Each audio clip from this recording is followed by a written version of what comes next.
Good morning, everyone, and welcome to the PivotBoss pre-market video for Monday, February 22nd, 2021. I am Frank Ochoa, aka PivotBoss, and back with you all today after the winter storm knocked out our power and electricity and our heat last week. We are back up and running. Still no potable water right now, but grateful to be back up and running with you all. So let's take a look here at the daily chart of the ES. You'll notice right here that the ES has developed a narrow 9-day range. This narrow 9-day range developed over the last week here, and you can see it down here already compressing here. It's forecasting about a 226-point move once we do get a discernible move or breakout from this range. At the moment, you see that price has pushed downward here to begin overnight and pre-market trading. At the moment, we're also seeing a box form below the previous week's low. There's a nice little box, perhaps a rounded bottom, developing below this previous week's low here. If price starts to push back above 38.80, that could provide a very nice continuation higher the rest of the week, likely back toward the previous week's midpoint, which is 39.20, and perhaps even to the high of the previous week, which is 39.59.25.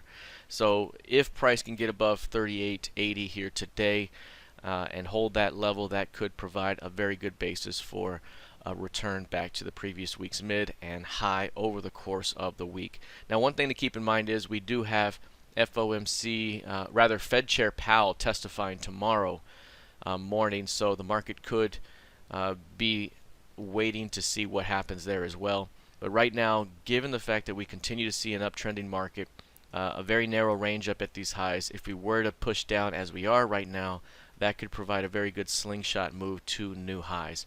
Think something like this over here where we drop downward, reversed, and rallied the rest of the week. That could be something we see here this week, especially if price can reclaim the 38.80.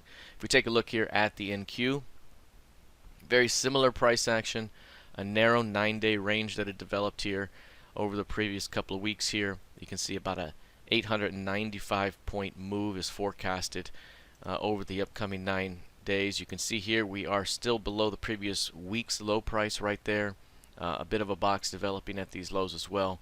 If price can reclaim that level, that's 13,468, we could be looking at a reversal back higher the rest of the week that takes us to the previous week's midpoint, which is 13,684, and perhaps as high as the previous week's high at 13,900 over the course of the week. So we could be looking at a return back to these highs. Again, something very similar to, here where you flush early in the week and rally the rest of the week.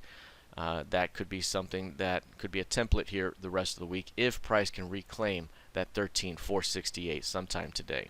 All right, let's take a look now at crude oil. Now, crude oil rallied tremendously here, got as high as 62.29. If you recall, when price broke above the $50 level here, that was a major market structure level to reclaim for this market, and at that moment we talked about 50 to 65 could be kind of the medium long-term target here, and we've gotten just close to that level. We've seen price drop into the PEMA trigger zone now, and you're starting to see a very good bullish day develop here today. Again, if price can get above Friday's high here, Friday's high is in the 60.30 level. If price can start pushing through that zone, it really starts to open up a continuation higher toward that 65 target.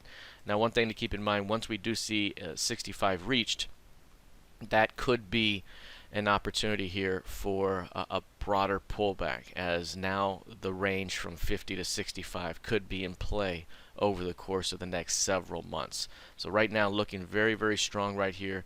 The bullish PEMA trigger zone still intact, and right now seeing strength for a continuation towards 65 over the next couple of weeks. All right, let's take a look now at gold futures. You'll see with gold here, this one was able to bounce here off the recent lows of 1760 there, 1759 even is the low.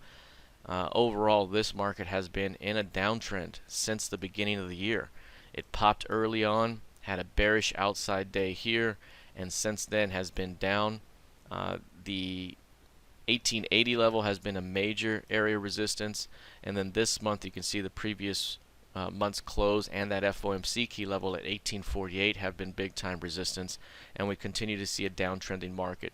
Additionally, you'll see here bearish PEMA trigger zone is in play right now, and any push into that zone could still offer another round of selling pressure. So right now gold really giving it up overall, still remains in a downtrend here since the beginning of the year, and while we could pop a bit here, it could offer another round of selling pressure up ahead. So any push, even as high as 1820s, could be seen as a selling opportunity for another round of new lows. All right, that is it for now. We'll see how this plays out heading into the rest of the session. Good luck, trade well, and I'll see you in the trading room. Take care.